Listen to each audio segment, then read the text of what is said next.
cada vez maior o envolvimento de adolescentes em casos de roubos e assaltos em Campo Grande. O número de inquéritos envolvendo adolescentes nessa prática de crimes aumentou nos 3 primeiros meses desse ano. E isso sem contar as armas apreendidas com as quadrilhas.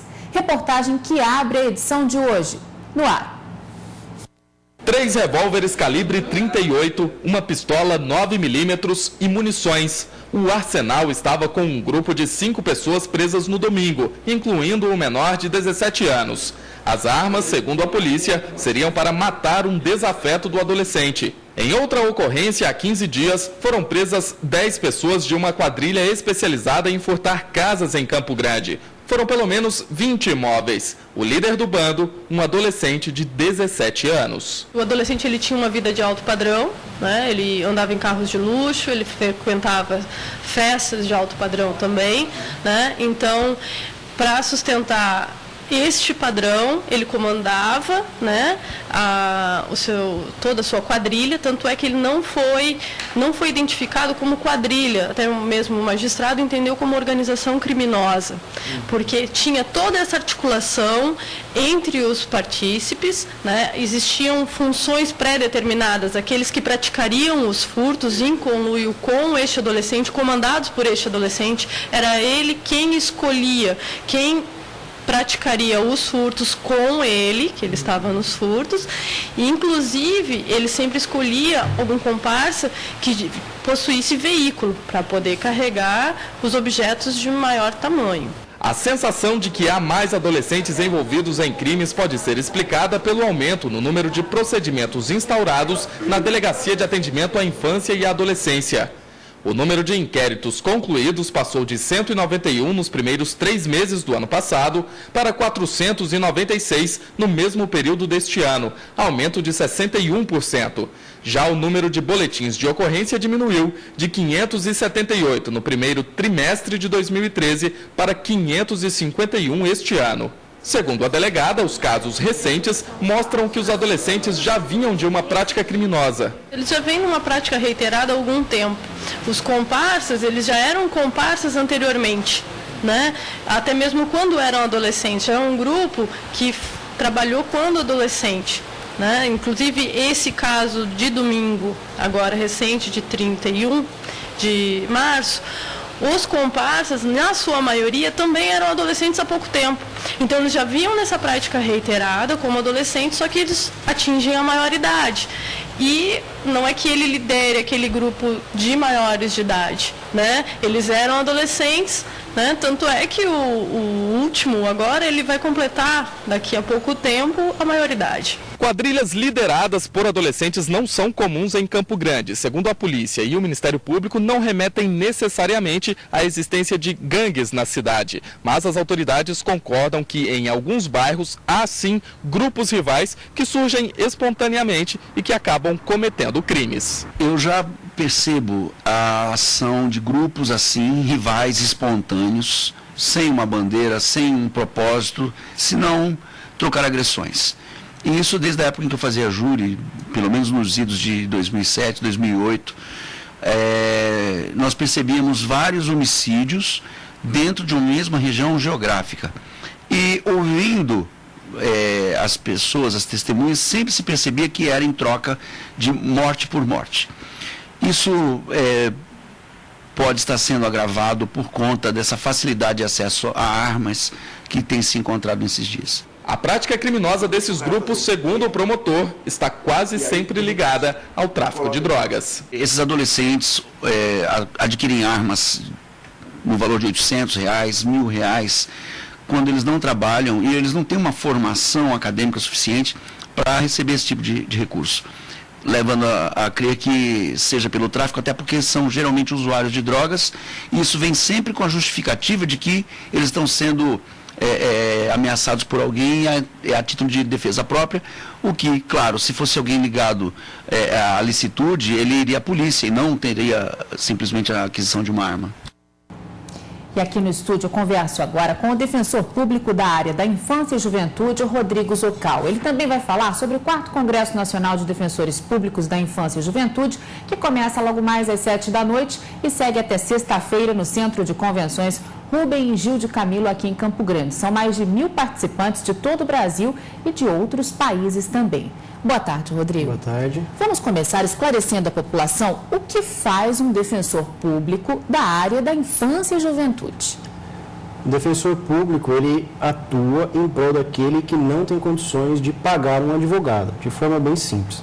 E na infância e juventude, a atuação da defensoria ela é muito ampla, tanto na defesa da lei do Estatuto da Criança e do Adolescente, como na defesa individual e coletiva da criança e do adolescente. Então, é uma gama bem grande de atuações. Então, nós mostramos aí na reportagem uma situação contrária à que vocês costumam trabalhar, né? A gente está mostrando adolescentes e jovens que estão inseridos aí no mundo do crime. A gente fala em infração quando é menor de idade. Isso. O senhor que trabalha nessa área é a favor ou contra a redução da maioridade penal? Então, antes, só para a gente entender, o adolescente ele tem o direito à defesa no ato infracional. E eu sempre costumo dizer, e sempre deixo muito claro, que a defesa não significa necessariamente absolvição. Então, a defesa tem uma gama muito grande dentro das possibilidades. Dentro disso, existe uma outra atuação da infância e juventude, que é justamente a atuação jurídica da Defensoria Pública em prol da realização e da diminuição das ausências sociais que geram e acabam por gerar problemas como esse que a gente acabou de ver da criminalidade. Só para responder a tua pergunta, essa é uma questão muito profunda, debates acalorados dos dois lados. Nós temos um ministro do STJ que vem ao nosso Congresso para discutir sobre isso, mas eu sou a favor de se discutir isto, a questão da minoridade, após nós discutirmos outras questões. Quais? Como, por exemplo, saúde, educação, as ausências sociais. Eu desafio, vamos dizer assim, né, educadamente, alguém que consiga de imediato uma vaga, por exemplo, de um adolescente infrator numa UNEI. O que isso significa? Nós temos uma superpopulação, nós não temos vagas, então o sistema é que precisa ser reformulado. E aí eu coloco a seguinte questão: só discutirmos a minoridade, na minha opinião, é começar a casa pelo teto. Você é de Carapó, né, Rodrigo? Sim. Como é a situação lá no interior do estado, onde você vive e está ali em contato com esse tipo de situação? O que eu vejo na realidade dentro da atribuição, até dentro de uma atribuição um pouco mais ampla na comissão, é que, na verdade, o adolescente, ele está muito, o adolescente ligado, eu vou dizer de forma bem simples, ao crime, né, aos atos infracionais, ele está ligado diretamente ao uso e ao consumo de drogas. Então, é o que eu digo, o problema é um pouco mais complicado. Se nós não damos, por exemplo, condições para que este adolescente se trate, muitas vezes a própria família já vem de um histórico familiar de uso de álcool, de drogas, a estruturação familiar é importante. Então, nós precisamos trabalhar essas questões, nós precisamos trabalhar a base da casa para que a gente possa chegar no teto e discutir realmente se a minoridade, a redução, né, dessa questão da maioridade, ela é eficaz. Porque nós não vemos também no sistema prisional a reinserção do criminoso. E a gente pode pensar assim, mas o criminoso, ele é criminoso, ele, né, vulgarmente a gente diz, ele não tem defesa, ou não tem direito a... Mas nós temos que reinserir. É um dever da sociedade darmos opção, tanto para o adolescente como para o adulto, dele mudar o caminho. E aí cabe a cada um, né, seu livre-arbítrio. Você mencionou aí a questão da falta de estrutura que o Estado fornece para esses adolescentes. A Defensoria Pública consegue enxergar também o problema nas famílias, Rodrigo? Sim, a atuação nossa diretamente está ligado a isso. Então, por exemplo, no meu caso, eu tenho N pedidos de internações compulsórias, que a gente diz quando o adolescente, já não só adolescente, tem até de idoso, né, que a família procura para que seja internado em razão do abuso da droga. Então, em Carapó, especialmente, eu coloquei, né, promovi uma ação civil pública, que é uma ação coletiva, para obrigar o Sistema Único de Saúde a dar condições, por exemplo, para a criança e o adolescente possa ser tratado, tanto de modo ambulatorial, como de internação. Nós temos, inclusive, algumas imagens que eu vou pedir para o pessoal da direção do telejornal rodar, umas imagens que a gente separou da própria reportagem e que mostram também armas utilizadas por esses adolescentes que integram quadrilhas. Você falou do uso de drogas e o acesso deles às armas. O fato de nós estarmos localizados numa região de fronteira facilita isso para eles? Porque a gente sabe que eles também são muito usados por traficantes, né? Sim, com certeza. Eu vou um pouquinho só além. O problema no Rio de Janeiro está ligado às nossas divisas. O acesso à droga que vem, por exemplo, do Rio, que sustenta o tráfico, ela tem que sair de algum lugar. E ela sai de onde? Paraguai e Bolívia. De onde saem essas armas que nós estamos vendo? É da divisa. Né? É provavelmente dos nossos países vizinhos em que você tem acesso. E o problema é que onde há ausência do Estado, o crime organizado ele vai cooptando as pessoas. Eu tenho, por exemplo, o caso de um adolescente que disse para mim, doutor, eu recebi R$1.500 para ser batedor. O que é o batedor? É aquele que vai com a motinha, às vezes, na frente para avisar se aparecer alguma coisa diferente na estrada. E eu fui conversar com a mãe e a mãe tinha vendido o fogão da casa para poder ir visitar o filho que estava preso em Carapó, porque ela era de Ponta Porã. Então, é uma realidade social muito triste. Eu não estou aqui justificando o crime, não é isso. E nem em prol da impunidade.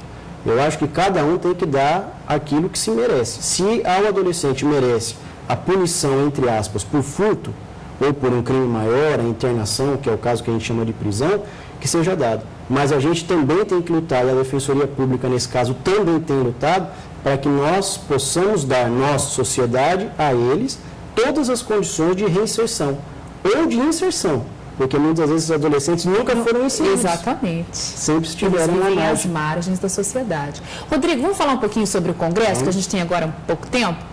São mais de 1.000 participantes, né? Mas, de qualquer forma, é um evento aberto ao público. Começa hoje às 7h e quem quiser acompanhar alguma palestra pode ir até o Centro de Convenções. Nós estamos assim, nós tivemos uma surpresa, boa surpresa, de conseguindo, assim, nós estouramos as 1.000 vagas, estamos com mais de 1.100 vagas, então nós, a princípio, estamos encerrados, porque nós temos também a EJUD, que é a Escola da Magistratura, que está como colaboradora, a Vale, que está financiando, temos ministro, temos 2 secretários de direitos da Secretaria de Direitos Humanos, temos professora da USP, temos advogados de renome de São Paulo, todos para o Congresso. Então, assim, nós estamos além já do número de vagas, porque ele foi aberto para toda a rede de atendimento da criança e do adolescente. Vem gente de outros estados, vem gente de outros países e é bem específico para a área da infância e juventude. Entre os assuntos mais discutidos, qual você acha que vai tomar mesmo, chamar a atenção dos juristas, né, dos praticantes do direito nessa área da infância e juventude?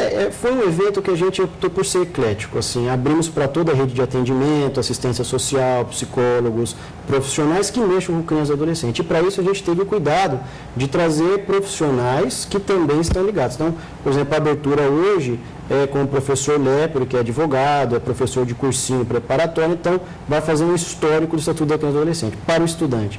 Aí nós temos, na manhã nós vamos falar sobre vínculos afetivos da adoção, então já é um campo mais de assistência social, de psicologia. Vamos encerrar com o ministro falando sobre a questão da maioridade, né, as opções sobre a redução. Né? Então nós temos assim, está muito eclético, está muito bom. Graças a Deus o evento está sendo um sucesso. Tá certo, obrigado, viu, Rodrigo, pelas informações. Eu conversei aqui com o defensor público da área da infância e juventude, Rodrigo Zocal. Boa tarde. Boa tarde, obrigado.